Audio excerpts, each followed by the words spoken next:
Most of us believe that if our hair isn't getting any longer, it's because it's not growing. But every Black woman needs to know, number one, how to retain length, and number two, how to increase hair growth. That's if you want your hair to grow longer. I've grown my hair to mid back length and I'm aiming to get to tailbone, but I first had to master length retention.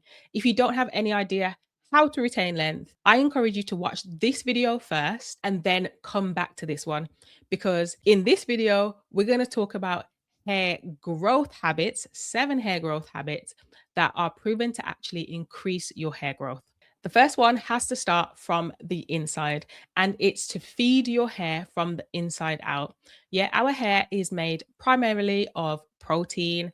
Therefore, making sure that we are up on our iron, zinc, vitamin D, for example, is key because those deficiencies can contribute to our hair shedding. Often, as well, extremely restrictive diets can affect hair growth. I'm not going to say too much on that because I'm not here to offend nobody, but you just look into that for yourself. I do want you to know that your hair products can only do so much if your body doesn't actually have the key nutrients that it needs. The second thing is to prioritize sleep and manage stress.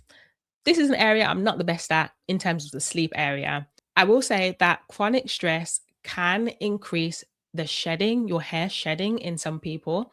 And so it's really, really important to make sure that you are not holding on to stress. Me personally, how I deal with this is my faith. I have to be bold and say that I choose to put my trust in God. I choose to give my cares to Jesus. I just choose not to worry about things that are off in the future, which I cannot control anyway.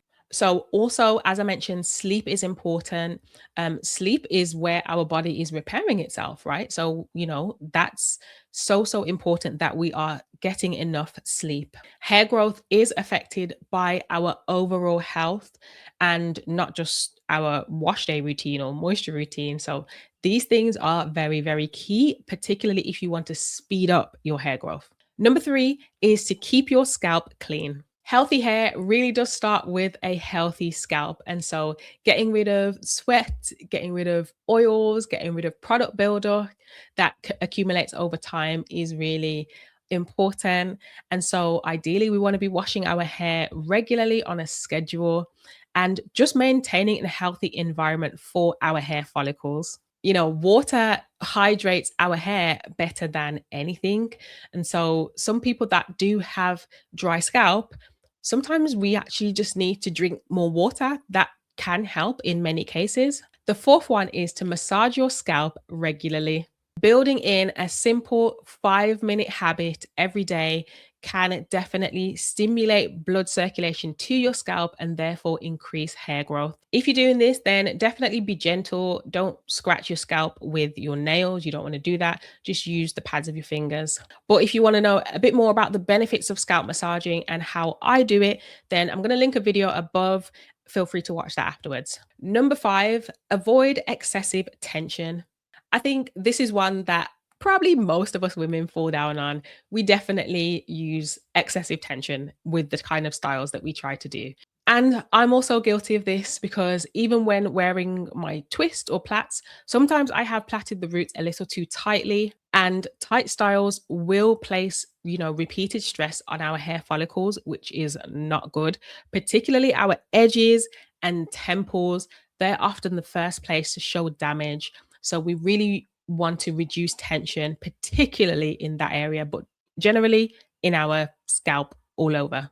We want to make sure that the protective styles that we are wearing are genuinely protecting our hair and not pulling on it. Okay, number 6 is to use ingredients that stimulate blood flow and ideally block DHT.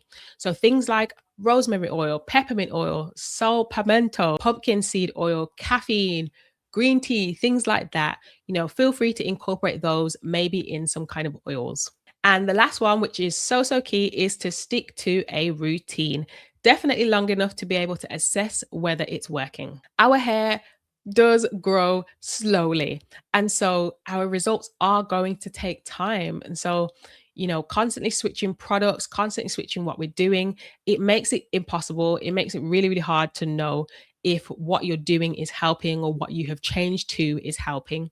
So I would say try to give your routine at least 12 weeks before deciding whether what you're doing is working or not.